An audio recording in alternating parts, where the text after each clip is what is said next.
The cabin lights hummed softly as business-class passengers settled into their seats on Flight 478, bound for London. Jet McAllister, the 10-year-old son of tech magnate Roland McAllister, pressed his forehead against the window, watching the pink dusk fade over the runway. His dark skin glowed in the low light, and his neat suit jacket looked almost too big on his slender frame.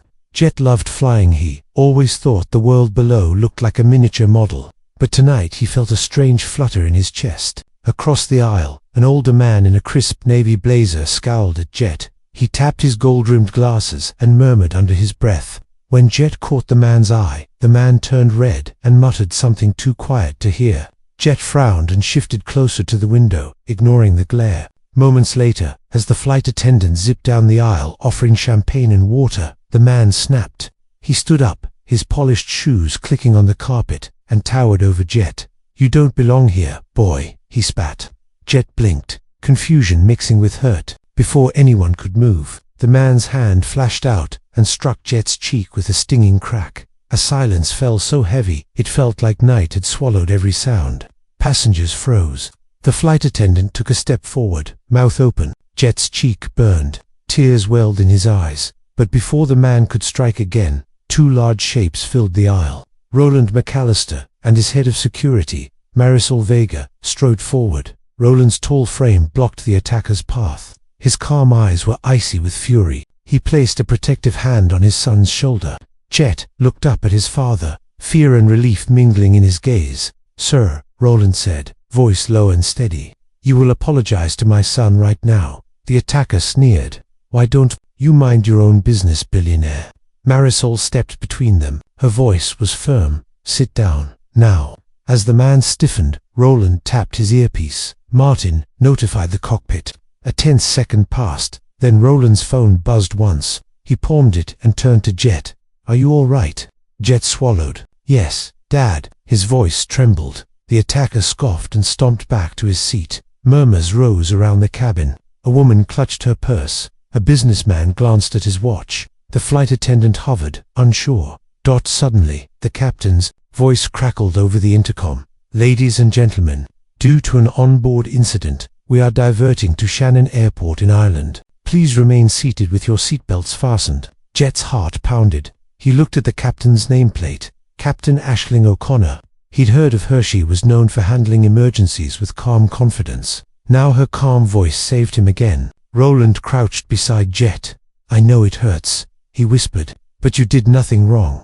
Jet nodded, wiping his cheek. His smart jacket felt heavy now, as if it carried the weight of every state in the cabin. Minutes later, two uniformed security officers appeared in the aisle. The racist passenger's face turned pale. Martin's voice came through Roland's earpiece. "He's refusing to comply." Roland rose. "Let's go," he said to Marisol. Jet rose too, clutching his father's hand. The cabin door slid open, and the first officer cocked a set of handcuffs. As they stepped off into the cool night air of Shannon's tarmac, Jet looked back at the plane's open door.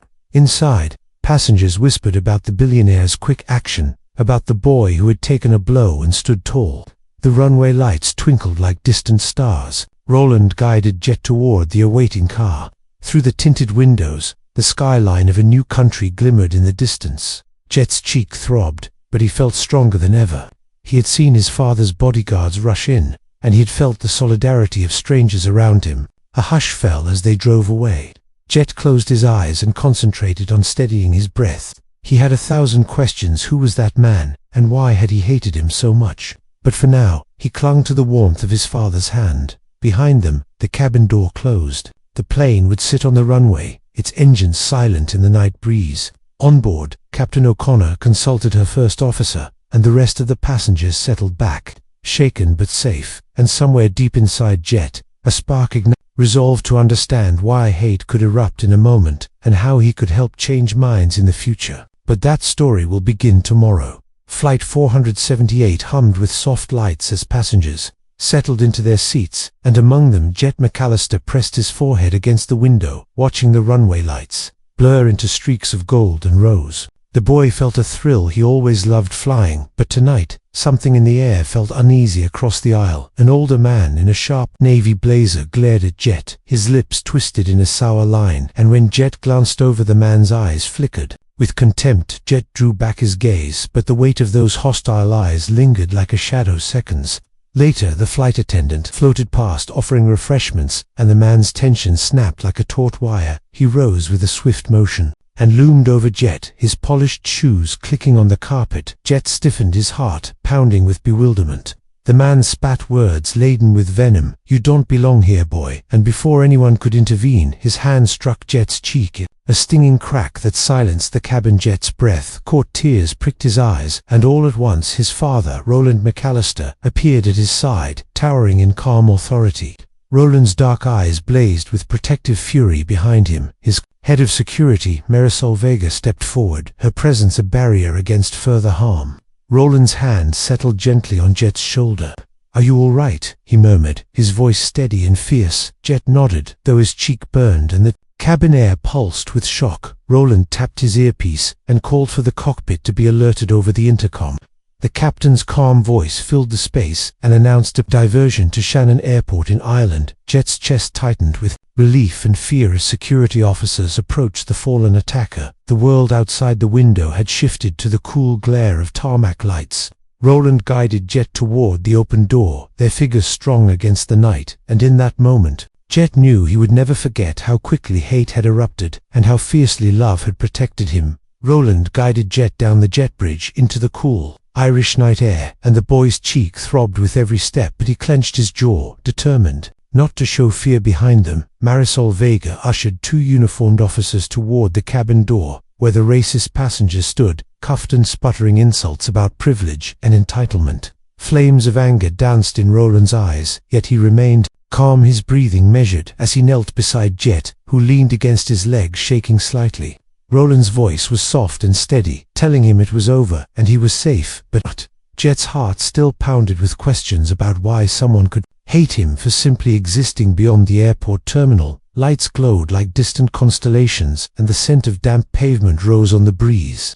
Roland hovered at the car's passenger door, helping Jet inside, while Marisol and the officers escorted the detainee toward a waiting van. Jet's father placed him gently in the plush leather seat and offered a reassuring smile that did not quite reach his storm-dark eyes. As the car door closed behind them, the engine roared to life, and they rolled away from the plane, leaving chaos behind. For a moment, the world outside the tinted window seemed unreal, like a memory bleeding at the edges. Jet pressed his palm to his bruised cheek and stared at his reflection in the glass, his face swollen yet brave, his eyes wide with a mixture of relief and dread. Roland slipped into the driver's seat and glanced at his son through the rearview mirror, his voice low, as if carrying the weight of the night. "Don't let this define you, Jet. Instead, let it remind you that courage and kindness can shine brightest in the darkest moments." Jet nodded, swallowing hard and straightening in his seat. The city of Shannon unrolled before them with its old stone buildings and narrow streets. Lit by the soft glow of street lamps, the car wound through the quiet avenues, carrying them toward a small VIP lounge where the family Jet awaited further investigation and privacy. Inside the lounge, Roland placed a gentle hand on Jet's shoulder and guided him to a plush bench. The walls were lined with footage from the cabin security cameras, and Roland flicked through the clips until he found the moment of impact. The man's gloved hand colliding with Jet's cheek. Then Roland froze. The frame, and Jet gasped at the sight of himself standing alone, faced with hatred. Roland reached over and paused the screen at a close-up of the attacker's sneer. Jet's stomach twisted at how easily a stranger could unleash such cruelty. Then Roland pressed play again, and the next frame showed Marisol stepping in to shield Jet, and Marisol's unwavering presence glowed like a beacon against the attacker's darkness. Jet's chest swelled with gratitude for the fierce woman who risked everything to protect him. Roland studied Marisol's stoic profile in the video and turned to her with a nod. Marisol returned his gaze and offered a small hint of a smile that spoke of solidarity and strength. As they watched, Jet stood up and approached the screen, pointing to a moment no one had noticed before, a brief reflection of another figure sneaking past the bulkhead. Jet squinted at the grainy playback, and his pulse quickened. "Who is that?" he asked, his voice trembling but determined. Roland scrubbed the footage back, and they replayed the moment frame by frame together. The shadowy silhouette faded as quickly as it appeared, but there was no doubt it moved with intent, not panic.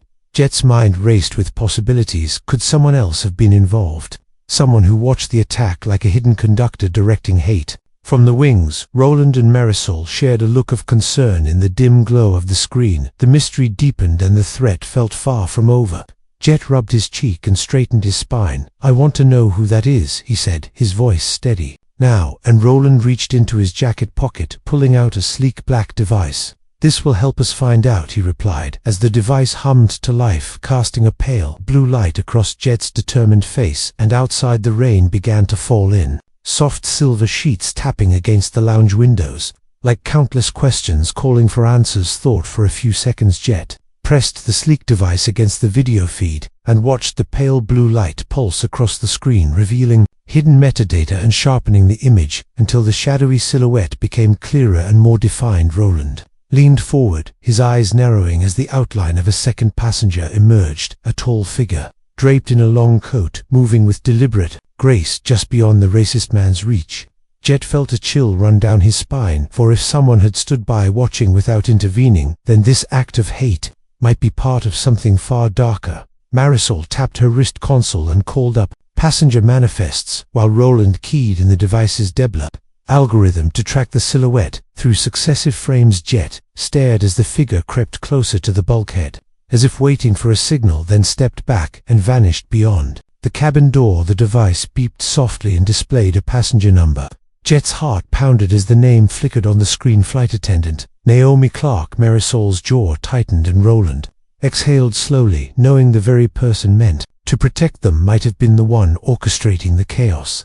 Jet's mind raced with betrayal and confusion. How could someone sworn to care for passengers mastermind such cruelty? He wondered, but even as doubt flickered in his chest, he felt a fierce resolve ignite inside him. "We must find her," Roland said, his voice firm and unyielding. "We will confront her and uncover her motive." Jet nodded, his bruised cheek stinging anew, but his spirit unbroken, as the three of them prepared to return to the plane and face secrets that lay hidden in plain sight. Thought for 4 seconds. Roland and Marisol and Jet stepped back onto the plane with heavy hearts and adrenaline coursing through their veins, as they moved like shadows down the aisle toward the galley where Naomi Clark usually stood, helping passengers with care, and now held the answers they needed.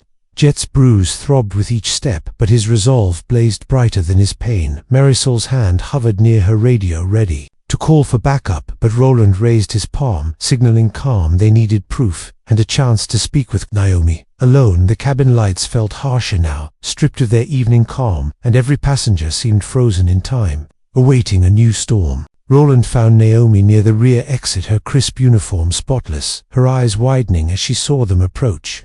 Jet's voice rang out clear and unwavering. "Naomi Clark," he said, "we know what you did," and he lifted the device that glowed with evidence of your actions. Naomi's lips pressed into a thin line, her posture stiff as steel. Betrayal and fear warred in her gaze. "Why would you do this?" she whispered, her voice cracking as she tried to summon compassion that was never there. Roland's eyes were molten with disappointment. "You hurt my son," he said, his tone soft, but every word carried the weight of a promise.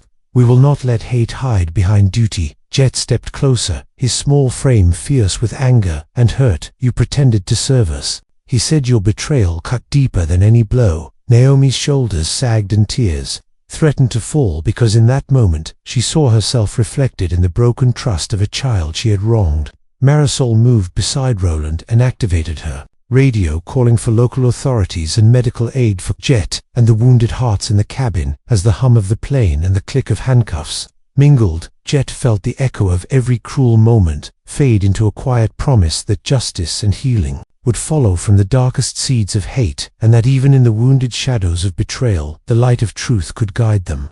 Hom thought for a few seconds. Roland's voice echoed through the cabin as the final handcuffs clicked shut, and Naomi Clark's head bowed in silent shame, with every eye fixed on the small boy whose spirit had refused to be broken.